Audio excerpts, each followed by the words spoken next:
എല്ലാവർക്കും നമസ്കാരം.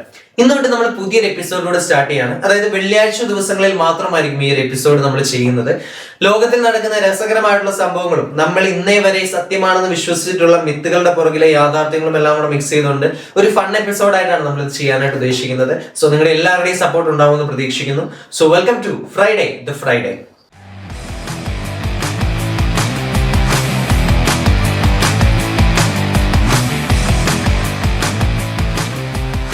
ഇന്നത്തെ ഒരു വീഡിയോയിലൂടെ നമ്മൾ നോക്കാനായിട്ട് പോകുന്നത് കുറച്ച് രസകരമായിട്ടുള്ള സംഭവങ്ങളെ പറ്റിയിട്ടാണ്. നമ്മുടെ ലിസ്റ്റിൽ ഒന്നാമതായിട്ട് വരുന്നത് the blast proof building in China.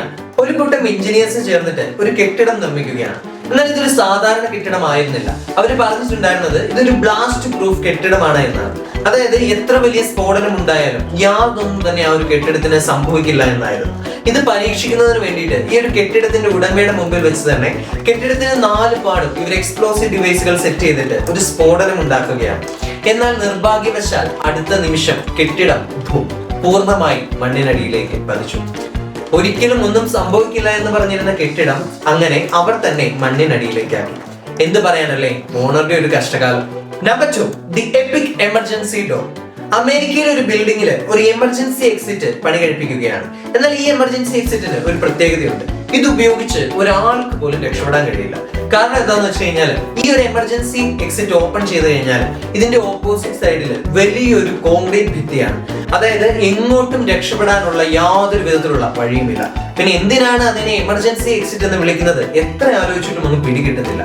വല്ലാത്തൊരു എഞ്ചിനീയറിംഗ് വിസ്മയം തന്നെ അല്ലേ. Fact number 3, the toilet with more buttons than an airplane.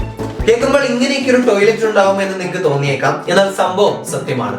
നിങ്ങൾ ജപ്പാനിലെ പബ്ലിക് ടോയ്ലറ്റിൽ കയറി കഴിഞ്ഞാൽ അവിടെ സീറ്റ് മസാജ് ചെയ്യാനായിട്ട് ഒരു ബട്ടൺ, അതോടൊപ്പം തന്നെ സീറ്റ് ഹീറ്റ് ചെയ്യാനായിട്ട് ഒരു ബട്ടൺ, ക്യാപ്പ് തുറക്കാൻ ഒരു ബട്ടൺ, ക്യാപ്പ് അടയ്ക്കാൻ ഒരു ബട്ടൺ, എന്തിന് മ്യൂസിക് കേൾക്കാൻ പോലുമുള്ള ഒരു ബട്ടൺ ആ ഒരു ടോയ്ലറ്റിൽ ഉണ്ടാവും.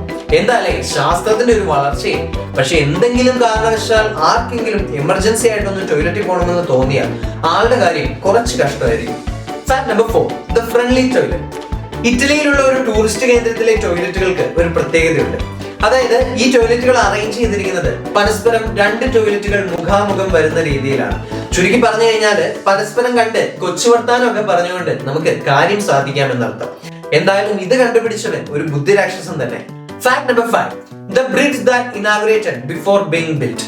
അതായത് കുറച്ചു വർഷങ്ങൾക്ക് മുൻപ് ഒരു പൊളിറ്റീഷ്യൻ ഒരു പാലം ഉദ്ഘാടനം ചെയ്യുകയാണ്. എന്നാൽ ആ ഒരു പാലത്തിന് ഒരു പ്രത്യേകത ഉണ്ടായിരുന്നു. അവരത് ഉദ്ഘാടനം ചെയ്യുന്ന സമയത്ത് അതിന്റെ പണി നടന്നുകൊണ്ടിരിക്കുന്നതേ ഉള്ളൂ. എന്തായാലും ഒരു പാലത്തിന്റെ പണി കഴിയുന്നതിന് മുമ്പേ പാലം ഉദ്ഘാടനം ചെയ്ത പൊളിറ്റീഷ്യനും ആ ഇനാഗുറേഷൻ സെറമണി പ്ലാൻ ചെയ്തിട്ടുള്ള കൂടെയുള്ള ആളുകൾക്കും വലിയൊരു കയ്യടി തന്നെ കൊടുക്കേണ്ടിയിരിക്കുന്നു അല്ലേ. സോ ഇന്നത്തെ ഒരു ഫ്രൈഡേ എപ്പിസോഡ് നമ്മൾ ഇവിടെ കൊണ്ട് അവസാനിപ്പിക്കുകയാണ്. നിങ്ങളുടെ അഭിപ്രായങ്ങളെല്ലാം തീർച്ചയായിട്ടും കമന്റ് ചെയ്യുക. See you on the next Friday with some mind blowing fact. Until then, it's me Jaswin from Secret Book signing off.